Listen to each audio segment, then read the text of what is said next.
విద్యాశాఖలో లక్షలాది రూపాయల అవినీతికి పాల్పడ్డ డీఈఓ మాధవిని సస్పెండ్ చేయాలని డిమాండ్ చేశారు.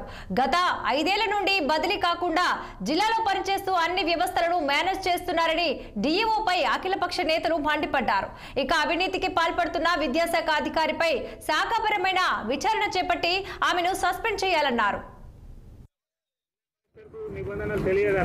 అంటే జిల్లా కలెక్టర్ గారు జిల్లా మొత్తం అడ్మినిస్ట్రేషన్ ఆఫీసర్ అండి. ఎందుకంటే సమగ్ర శిక్షణ నిధులకు సంబంధించి అంటే కొన్ని డిపార్ట్మెంట్లకు జిల్లా కలెక్టర్ గారు ఆల్టర్నేట్ గా జిల్లా మేజిస్ట్రేట్ గారు చైర్మన్ గా ఉంటారు. వారికి సంబంధిత అధికారులు డిపిఓ కావచ్చు, లేకపోతే ఫిషరీస్ డిపార్ట్మెంట్ ఏ డిపార్ట్మెంట్ అధికారులైనా దానికి సంబంధించిన నామ్ సీట్లు ఉన్నాయి సార్ అని చెప్పి ఆయన ముందు పెట్టాలి.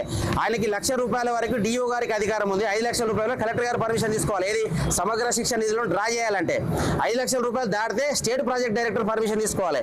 ఈ విషయాన్ని డిఓ గారు ఎక్స్ప్లెయిన్ చేయాలి కలెక్టర్ గారికి. చేయకుండా సార్ ఎస్ఎస్సీ నిధులు ఉన్నాయి, వీటిని మనం ఇక్కడ మోడల్ స్కూళ్ళల్లో తర్వాత కస్తూర్బా స్కూళ్ళల్లో వినియోగించాలని చెప్పి ఆయన ఈమె నోట్ ఫైల్ పెట్టేసరికి ఆ కలెక్టర్ గారు పోయిన కలెక్టర్ గారు ఇప్పుడున్న కలెక్టర్ గారు కాదు, పోయిన కలెక్టర్ గారికి లెటర్ పెట్టి ఆ లెటర్ మీద సంతకం పెట్టించుకొని ఆయన మిస్గైడ్ చేసింది.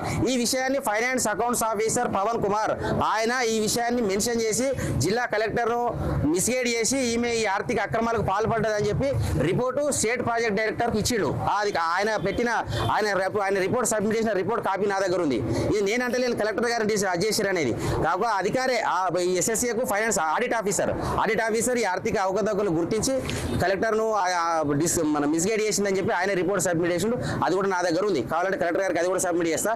ఇప్పుడున్న కలెక్టర్ గారు గత బీఆర్ఎస్ ప్రభుత్వ హయాంలో స్కూళ్లలోని కంప్యూటర్లు ఇతర సామాగ్రి కొనుగోలు కోసం ప్రభుత్వం కోట్లాది నిధులు కేటాయించగా తప్పుడు లెక్కలతో లక్షలాది రూపాయలను తప్పుదారి పట్టించారంటూ వారు డీఈఓపై ఆరోపణలు గుప్పించారు.